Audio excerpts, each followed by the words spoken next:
Oui, j'ai levé, comme vient de le dire Madame la ministre Grace Coutinho.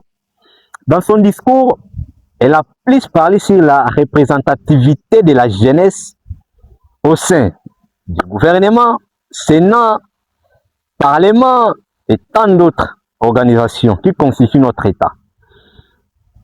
Mais je n'arrive pas à comprendre sa campagne.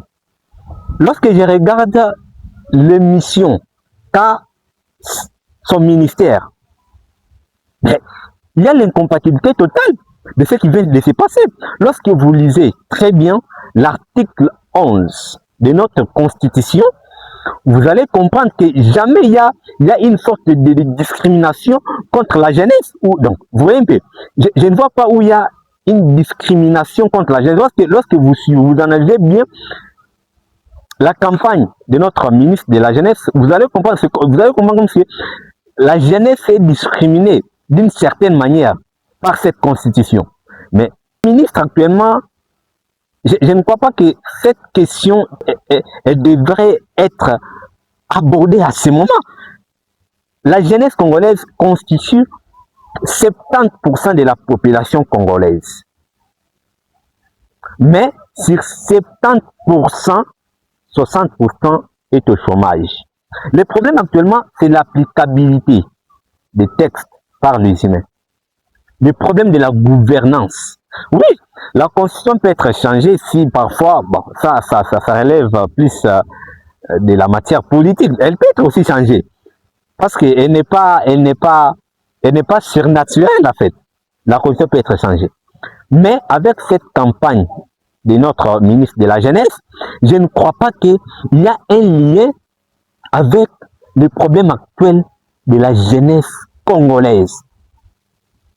La pauvreté dans la jeunesse, manque d'accompagnement. Mais la dame vient avec les problèmes de la Constitution. Oh, la Constitution pose problème. Moi, je ne comprends pas. Quel problème qui pose la Constitution congolaise contre la jeunesse?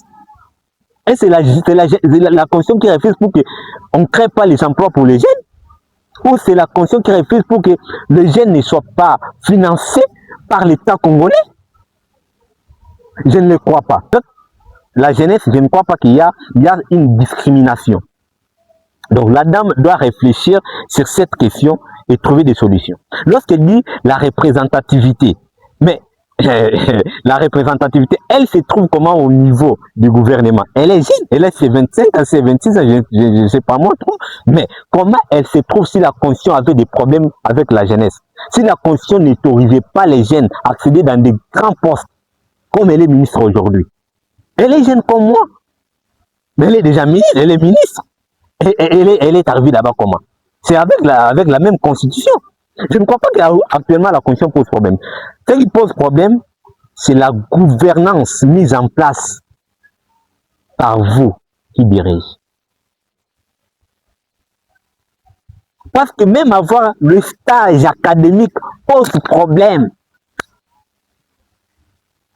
Ça pose un grand problème. Trouver un stage académique seulement. Alors combien plus fort sera un stage professionnel? Et maintenant engager quelqu'un. C'est ça les questions à discuter pour le moment.